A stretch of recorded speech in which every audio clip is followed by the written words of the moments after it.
In this tutorial, we will show how to perform a power spectral density analysis with SAP 2000.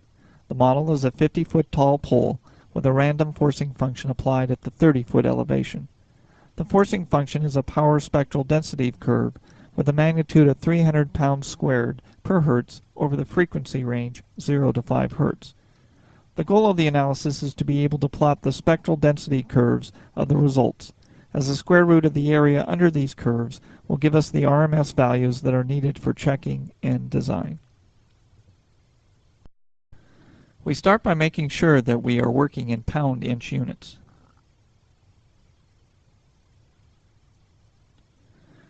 Next, select the File, New Model command.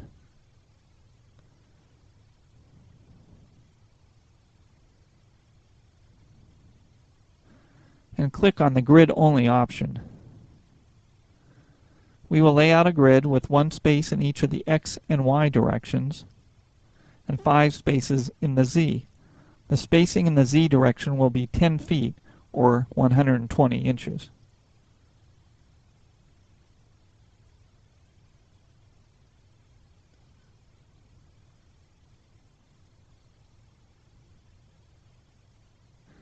Next, we define the material property of the pole, which is made of steel. We will add a new material called pole.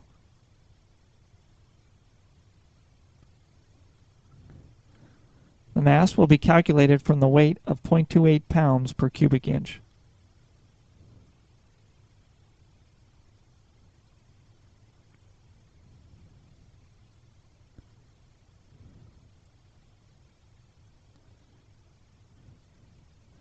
The modulus of elasticity is 30 million psi.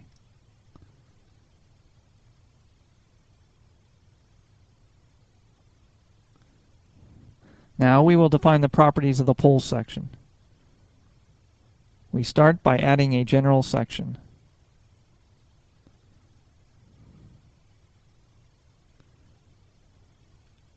Our section will have an area of 10 square inches, a moment of inertia of 200 inches to the fourth, and shear areas of 10 inches squared as well. We can skip the other variables as they are not pertinent to our model. Name the section pole and make sure that the material is set to pole as well. You can ignore the depth and width dimensions as they are for display purposes only.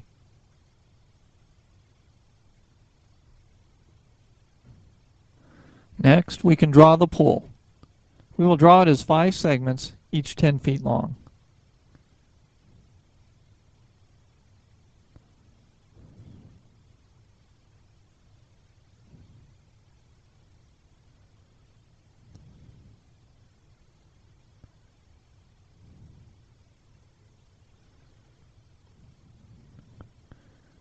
The base is fixed, so select the bottom joint and assign a fixed restraint.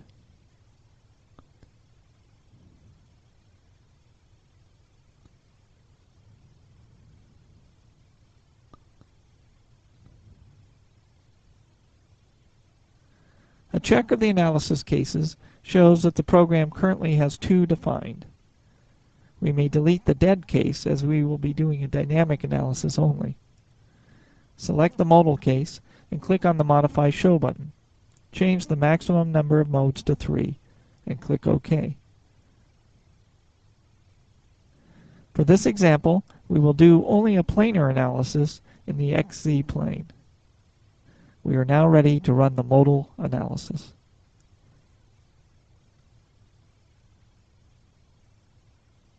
It is important to note that we are running a modal analysis only at this time. We are not doing a power spectral density analysis, as we require frequency information from our model prior to plotting spectral density curves. With the analysis complete, we need to determine what frequencies fall under our 5 Hz cutoff on the random forcing function.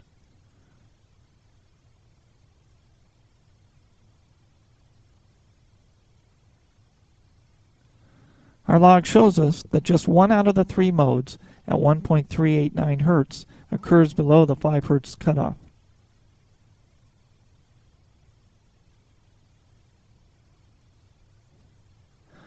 Next, unlock the model so that we may define the items needed to do a power spectral density analysis. Start by replacing the dead load case with a PSD case.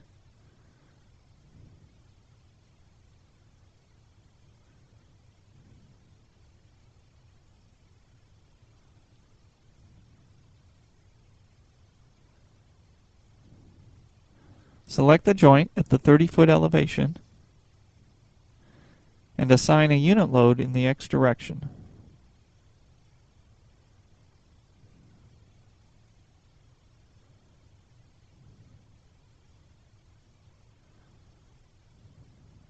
Now go to the Define, Functions, Power Spectral Density command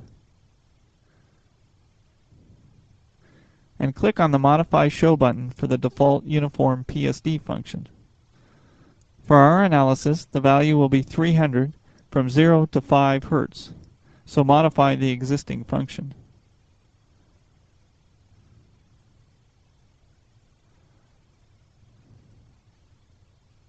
Note the coordinates are displayed in the lower right-hand corner.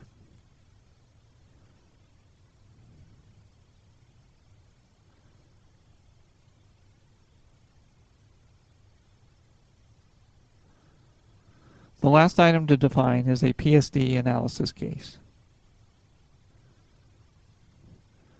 We will add a new case called PSD. Make sure that the analysis case type is set to power spectral density.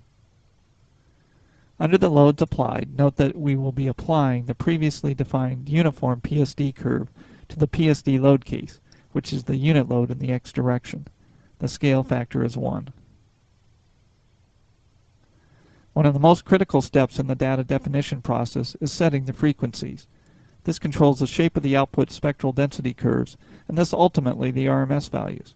We will start with a basic selection, but we'll need to add significantly more points, especially around the frequency of the model. We will use the Add Specified Frequencies command.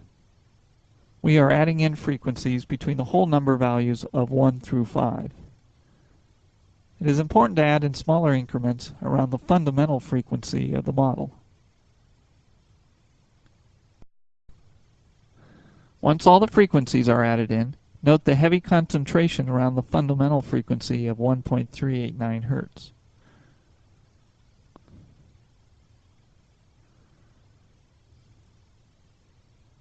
The last item to input on this form is the damping, which we will set to 0.04.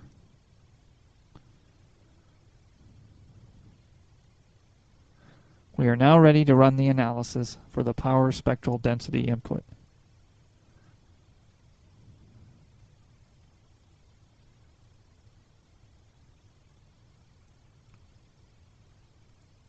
Once the analysis is complete, select the joint where the forcing function was located and go to Display, Show Plot Functions.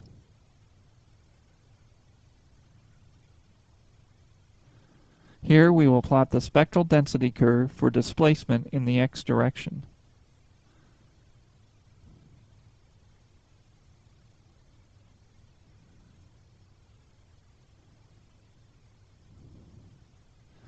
Note that the program knows to plot the values against frequency due to it being a PSD analysis.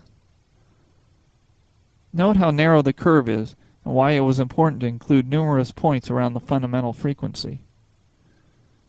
What we are ultimately interested in is the square root of the area under the curve, which gives us the RMS value of the displacement. We can get this value by selecting the joint once again and asking the program to display the deformed shape.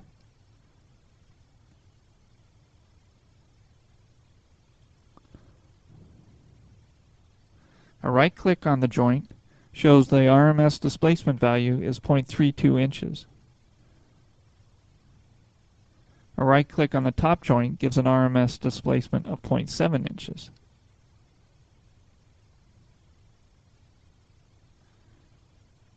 We can obtain the RMS values for the forces in the model by going to Display, Show Forces command and selecting the PSD load case.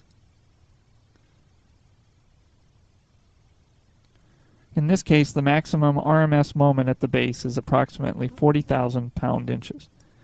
This concludes this tutorial.